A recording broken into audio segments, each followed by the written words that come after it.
imperfectos, Estados Unidos. Al noroeste de Siracusa se encuentra la histórica ciudad de Van Buren, Nueva York. Es una extensa ciudad, con muchas zonas rurales y casas esparcidas por toda la zona. El municipio se remonta a cuando pagaban a los soldados en la Guerra de Independencia. Por eso lleva el nombre de Van Buren, en honor al presidente del mismo nombre. Es una ciudad dormitorio con una población de unos 12.000 habitantes. Los habitantes de Van Buren son gente bien educada, centrada en la familia y muy agradable. Muchos de ellos son profesionales que trabajan en la ciudad de Siracusa, pero viven en Van Buren. Con los años se ha convertido en una zona muy agradable. Pero en 2002, una de las buenas personas de Van Buren fue brutalmente asesinada. Para resolver el caso, los investigadores antes tendrían que descubrir una estafa millonaria, unas grabaciones secretas y un espeluznante complot para cometer asesinato.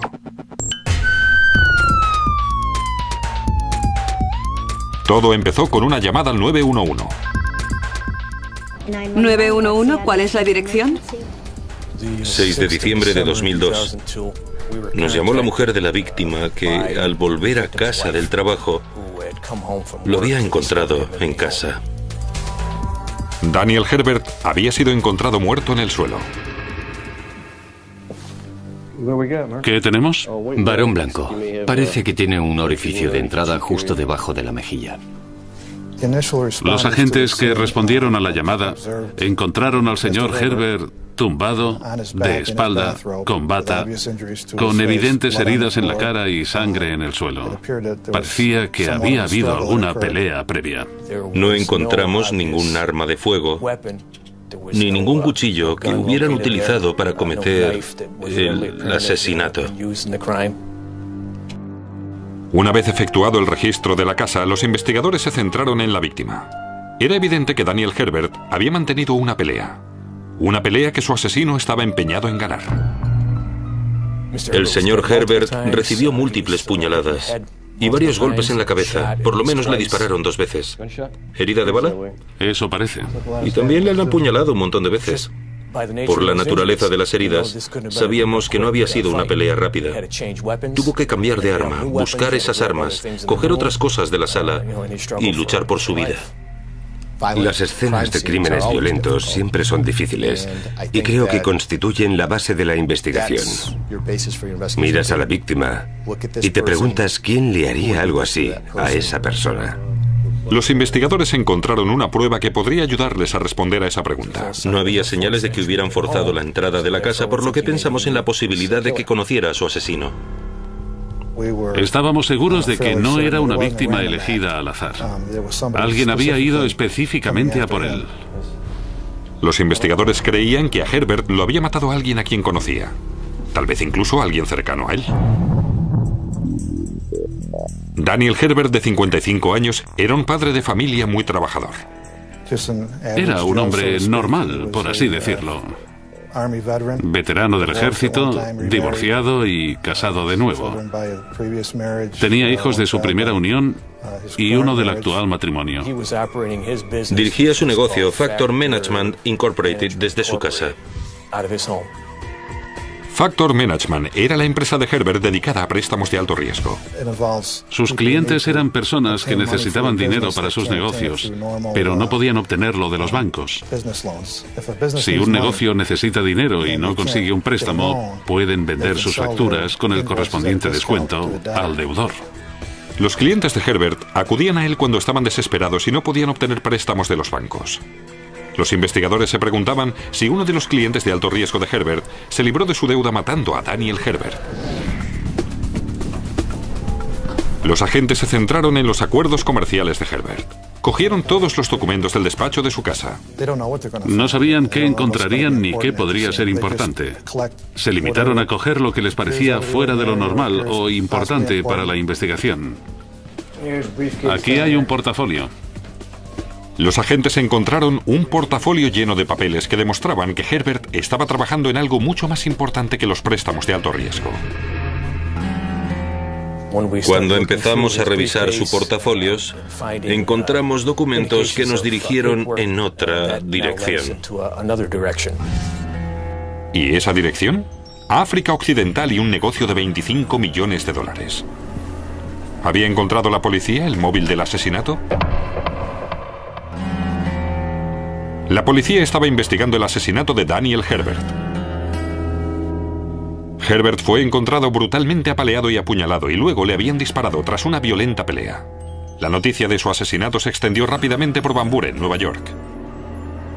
Estas cosas asustan a los habitantes de una pequeña comunidad porque no están acostumbrados a esta clase de violencia ni de crímenes.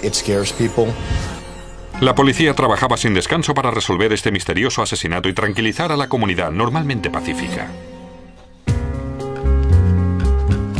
Tras registrar el despacho de Daniel Herbert, los inspectores creían que en el centro de esta investigación por asesinato se encontraba la conocida como estafa nigeriana. El fraude funcionaba de la siguiente manera. Alguien fingiendo ser un funcionario del gobierno nigeriano se puso en contacto con Daniel Herbert y le ofreció una parte de un cobro por valor de 25 millones de dólares. La trampa se encontraba en que Herbert y sus inversores tenían que adelantar una cantidad en efectivo para que el nigeriano pudiera pagar los costes y los impuestos que liberarían los 25 millones de dólares. Creo que cayó en la trampa. Creo que honradamente creyó que los nigerianos eran una fuente de dinero legítima para él y su negocio. Este de aquí. Sí, y además hay otro. Hoy en día, la gente vería ese email y se echaría a reír. Pero en 2002, la reacción era: a ver de qué se trata. Herbert no fue el único que cayó presa de la atracción de un dinero fácil. Cuando lo mataron, Daniel Herbert había reclutado a unos 15 inversores que invirtieron más de $1 millón. Al recordar el caso, bueno, yo no sé mucho de economía, pero no le hubiera dado dinero a ese tipo por algo tan poco claro. Pero los inversores siguieron invirtiendo dinero en ello, no sé por qué. Creo que sería por avaricia. Si imaginaban que podrían perder $5.000, pero con la posibilidad de ganar unos millones rápidamente, es evidente que era una gran inversión. Los inversores seguían aportando dinero a la estafa, pero nunca vieron nada de los 25 millones de dólares de los nigerianos. El dinero no se estaba empleando para liberar los supuestos 25 millones de dólares, pero parece que el señor Herbert creía lo contrario. Nosotros suponíamos que él creía que conseguiría ese dinero. Para mí es sorprendente la cantidad de dinero que la gente invertía en esta estafa nigeriana. Pensándolo bien, si es demasiado bueno para ser cierto, lo más probable es que no sea cierto. Pronto lo veremos. Con tanto dinero en juego, parece que esta inversión demasiado buena para ser cierta fue la causa de que mataran a Daniel Herbert.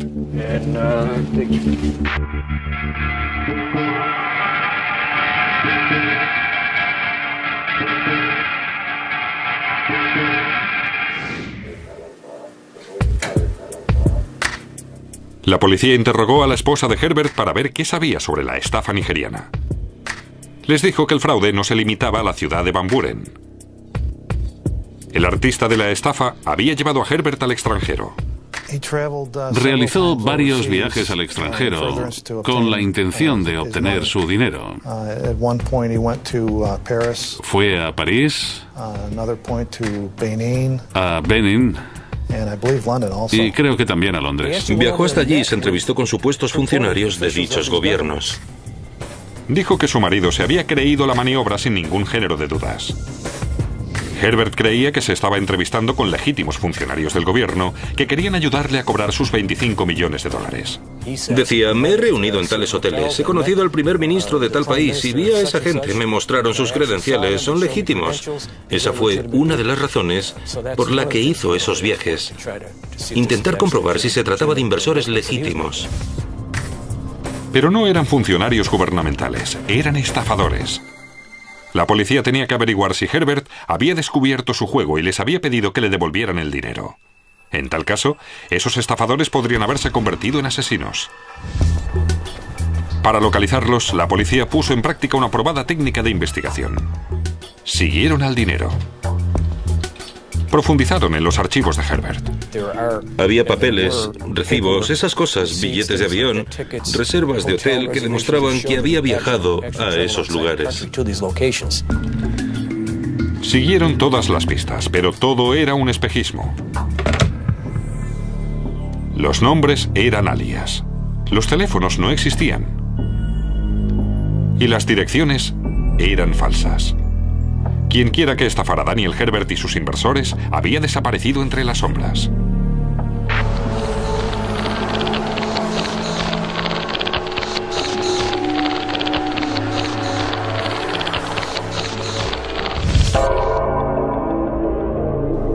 Si los investigadores querían detener a los asesinos de Herbert, tendrían que seguir otro camino. La policía volvió a la lista original de inversores. Tal vez uno de ellos se había cansado de esperar su parte de los 25 millones de dólares y había decidido que Herbert le pagara de una u otra forma. Las inversiones que habían investido con Dan Herbert variaban en importancia, desde $1.400 hasta más de $250.000. Y además, la persona que más contribuyó con los $250.000 invirtió de nuevo. Esas personas invirtieron un buen dinero con Daniel Herbert con la esperanza de conseguir más. Y todos perdieron hasta el último centavo y más.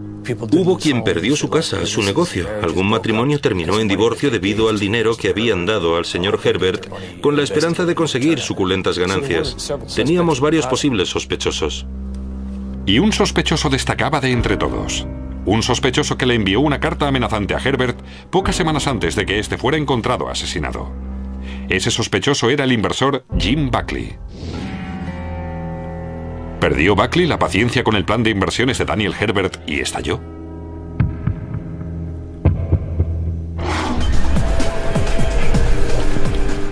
La policía de Van Buren, Nueva York, estaba investigando el cruel asesinato de Daniel Herbert. Los investigadores creían que la muerte de Herbert estaba relacionada con la llamada estafa nigeriana, de la que Herbert y sus inversores habían sido presa. La policía se centró en uno de sus inversores, Jim Buckley. Este había perdido los ahorros de toda su vida, su casa y su negocio, invirtiendo con Daniel Herbert.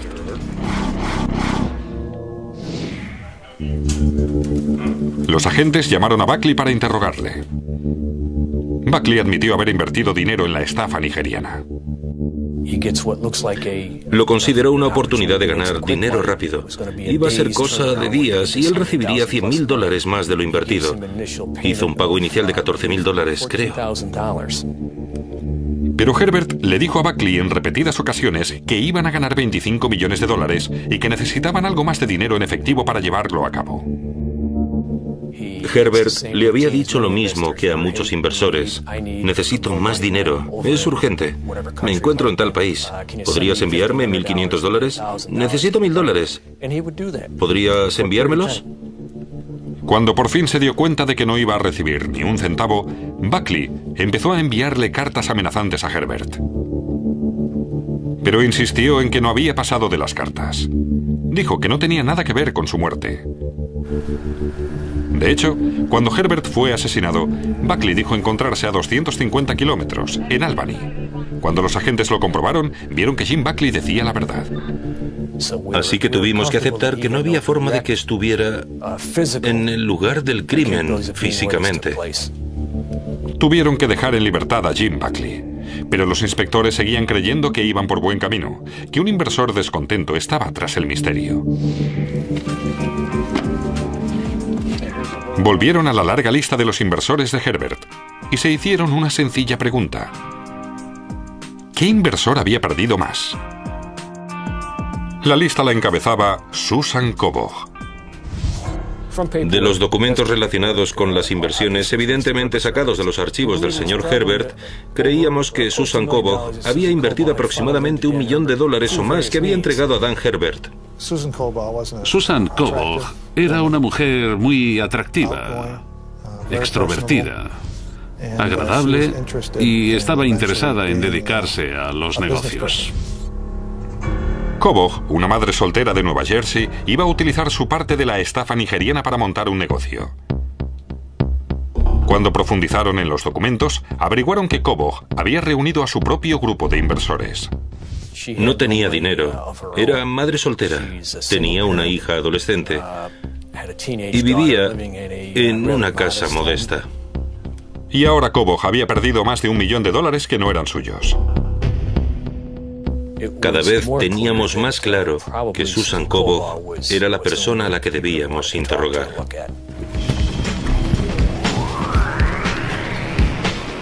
La policía analizó los informes financieros, estados de cuentas y su cartera de inversiones. Fue entonces cuando descubrieron que Kobach se lo había jugado todo con Daniel Herbert. Parecía que Kobach había sacado un seguro de vida a nombre de Herbert para garantizar su inversión. Esa clase de pólizas de seguros de vida aseguran la vida de una persona, que es esencial para hacer un negocio. Sin esa persona, la aventura comercial no llegaría a buen puerto, por lo que se le da un valor monetario a su vida. El beneficiario de dicha póliza era Susan Kobach. Cuando se activó la póliza, creo que fue por $2,5 millones. La incrementó en una o dos ocasiones hasta más de $7 millones. Susan Kobach tenía $7,5 millones de razones para ver a Daniel Herbert muerto. ¿Pero podría probar la policía que era una asesina a sangre fría? Los agentes que investigaban el salvaje asesinato de Daniel Herbert se habían centrado en Susan Kobach. Los informes probaban que Kobach había invertido $1 millón con Herbert.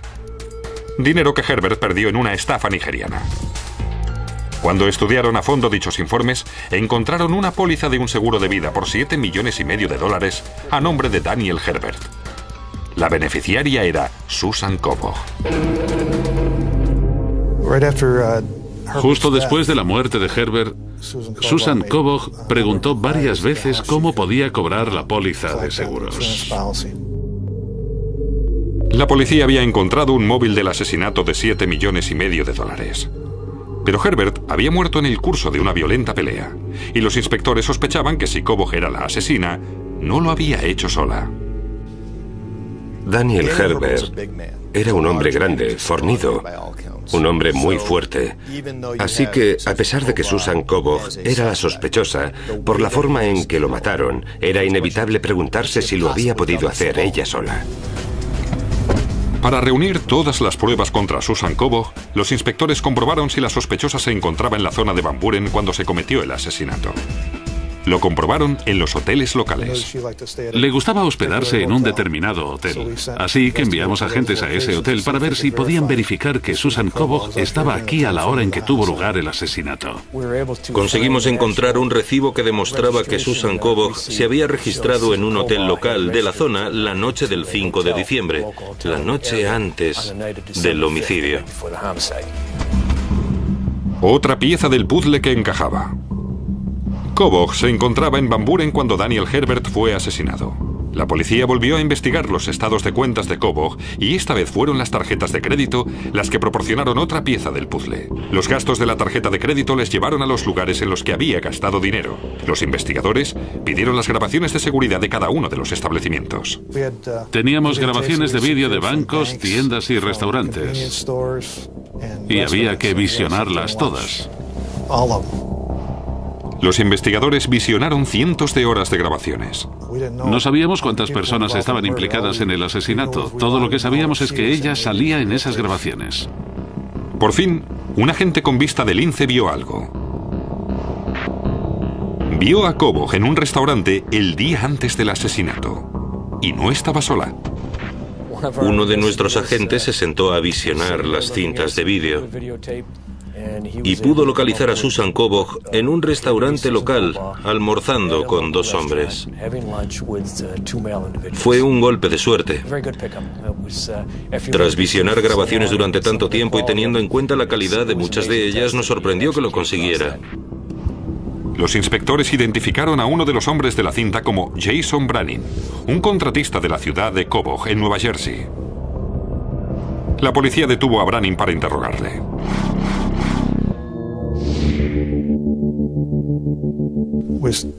Nos sentamos con Jason y le preguntamos qué había hecho el día del homicidio. Le preguntamos si mantenía alguna relación con Dan Herbert y Susan Kobach. Al principio lo negó, incluso haber estado en Nueva York. Pero los agentes siguieron presionando a Brannin. Le dijeron que sabían que Kobach no había actuado sola y que si quería llegar a un acuerdo para librarse de una larga estancia en la cárcel, era el momento de hablar. Y Brannin mordió el anzuelo. Jason empezó admitiendo su culpabilidad. Admitió venir a Nueva York con su tío, por orden de Susan Kobach, para reclamarle el dinero a Dan Herbert. Esa era la idea inicial. El tío de Brannin era John Gradia. Gradia estaba especializado en la construcción de tejados y había salido con Susan Kobach. Brannin le dijo a la policía que Gradia había acordado presionar a Herbert para recuperar el dinero de Kobach. Creo que John Gradia presumía de ser un tipo duro, cosa que no era. Brannin culpó a Gradia y Kobach del asesinato y dijo que él solo les acompañaba. Al principio, nos dijo que su tío fue con Susan a la residencia y él esperó en la furgoneta y que oyó un par de disparos. Pero también dijo que al salir su tío no quiso hablar de ello. Nos dijo lo que había ocurrido y por supuesto todo coincidía con las piezas del puzzle que ya habíamos formado, así que estábamos seguros de tener a los culpables. La policía había encontrado a los asesinos de Daniel Herbert. Los investigadores localizaron y detuvieron a John Gradia. Y una vez detuvieron a Gradia, el supuesto tipo duro, él también intentó llegar a un acuerdo. John Gradia nos dijo que tenía algo que tal vez pudiera interesarnos. No sé qué decirte. Estoy totalmente implicada. ¿Qué quieres decir con implicada? Bueno, quiere decir que son como perros. No me dejan en paz, no me dejan en paz. Nos dijo que había grabado en secreto un par de reuniones que Susan Kobach y él habían mantenido después de haber asesinado al señor Herbert. Esto es algo que tú y yo tendremos que llevarnos a la tumba. Estoy de acuerdo contigo. Sí, además me siento mal por lo que hice. Es cierto, y te prometo que voy a cambiar mi vida. Yo no... Pienso en ello todos los días. Creo que yo iré directa al infierno porque no me siento mal. Era evidente que hablaban de lo que habían hecho aquí, en Nueva York. Que John Gradia nos diera esa grabación fue como si nos hubiera tocado el premio gordo. Constituía una prueba vital. La cinta era la última pieza del puzzle. Susan Kobach fue detenida. Los investigadores tenían todo lo que necesitaban para acusarla a ella, a John Gradia y a Jason Brannin de asesinato. Susan Kobach era una mujer manipuladora, fría y calculadora. No tengo la menor duda de que hubiera permitido que John Gradia y su sobrino pagaran por este crimen, desentendiéndose ella por completo del mismo. John Gradia era listo, como delincuente, y gracias a la grabación tenía una prueba que también la llevó a ella a la cárcel. Susan Kobach se declaró culpable de asesinato en segundo grado y su condena fue de 20 años a cadena perpetua en la cárcel. John Gradia fue acusado del mismo cargo y recibió la misma condena. Jason Brannin se declaró culpable de conspiración criminal y fue condenado a 8 años de cárcel.